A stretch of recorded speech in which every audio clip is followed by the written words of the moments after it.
বাংলায় একটা প্রবাদ আছে, লাগে টাকা দেবে গৌরী সেন। কিন্তু আমরা অনেকেই জানি না আসলে কে ছিলেন এই গৌরী সেন। তার কারো টাকার প্রয়োজন হলে তিনি কেনই বা দিতে যাবেন? কিভাবে বাংলায় এই প্রবাদ সৃষ্টি হলো?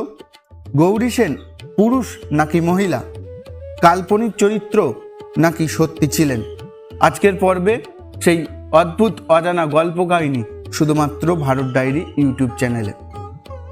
গৌরী সেন কোনো কাল্পনিক চরিত্র নয়। এই নামে কলকাতায় একজন বিখ্যাত ব্যক্তি ছিলেন। তার পুরো নাম গৌরী শঙ্কর সেন অথবা গৌরীকান্ত সেন।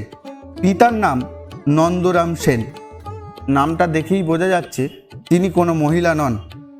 গৌরী সেন ষোড়শ শতকের শেষের দিকে আনুমানিক 1580 খ্রিস্টাব্দের তৎকালীন হুগলি জেলার বালা গ্রামে, বর্তমানে হাওড়ার বালিতে জন্মগ্রহণ করেন।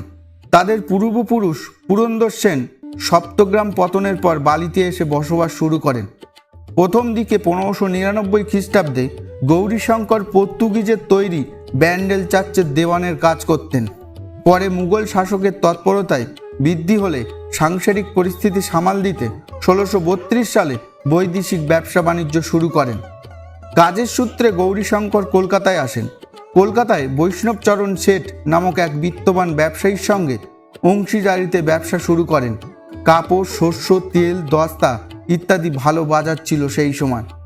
কলকাতার বড় বাজার ছিল তার ব্যবসার ক্ষেত্র। তিনি বিভিন্ন জায়গা থেকে শস্য নিয়ে গৌরী সেন চাহিদা মতো নৌকা করে জলপথে বিভিন্ন জায়গায় তা রপ্তানি করতেন। সততা এবং বুদ্ধির জোরে ব্যবসায় খুব তাড়াতাড়ি তার শ্রীবৃদ্ধি ঘটে। পুরনো কলকাতায় আহারিতলায় প্রাসাদোপম বাড়ি তৈরি করেন। এখন প্রশ্ন হলো, লাগে টাকা দেবে গৌরী সেন, এই কথা চালু হলো কিভাবে? শোনা যায় গৌরী সেন কলকাতায় বৈষ্ণবচরণ শেঠ নামে এক বিত্তবান ব্যবসায়ীর সাথে যৌথভাবে ব্যবসা করতেন। তারা একটি দস্তা বোঝাই পুরনো জাহাজ নিলামে কেনেন। পরে দেখা যায় আসলে ওইগুলো দস্তা নয়, বরং রূপো। বৈষ্ণবচরণ অপ্রত্যাশিত এই সৌভাগ্য গৌরী সেনের জন্যে হয়েছে ভেবে তার ভাগের পুরো অংশ গৌরীকে দিয়ে দেন এবং গৌরী সেন সেই রূপো ঈশ্বরের কৃপা বলে গ্রহণ করলেন এবং স্থির করলেন এই ঐশ্বর্য গরিব দুঃখীদের বা অর্থের অভাবে থাকা মানুষদের দান করবেন। 1599 থেকে 1600 খ্রিস্টাব্দ হতেই তিনি দান শুরু করেন। তার দানের হাতও দরাচ্ছিল। ধীরে ধীরে এই সংবাদ চারিদিকে ছড়িয়ে পড়ল। গরিব মানুষজন গৌরী সেনের দ্বারে ভিড় জমাতে শুরু করলেন। তিনি কাউকে ফেরালেন না। কন্যা দায়গ্রস্ত গরিব পিতা, অর্থভাবে দাহ সংস্কার করতে না পারা পিতৃহারা যুবক, ব্যবসায় সর্বশান্ত হওয়া ব্যবসায়ী, সবার জন্যে মুক্ত ছিলেন গৌরী সেনের ভাণ্ডার।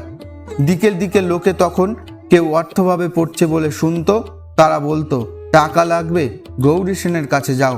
অসংখ্য মানুষকে বিনা শর্তে অর্থদান বা ঋণ মুক্ত করেন। অনেক মানুষের মামলা করার খরচও তিনি দিতেন। অর্থাৎ যে কোনো প্রয়োজন হলে মানুষ তার কাছে টাকা চাইলে তিনি দিতেন। 1667 খ্রিস্টাব্দে গৌরী সেন মারা যান। তবে আজ 400 বছর পরেও এই প্রবাদ পুরুষ হয়েও বাঙালির কাছে তিনি অমর হয়ে আছেন। সবাই ভালো থাকবেন, সুস্থ থাকবেন এবং ভারত ডায়েরি ইউটিউব চ্যানেলটিকে অবশ্যই সাবস্ক্রাইব করবেন।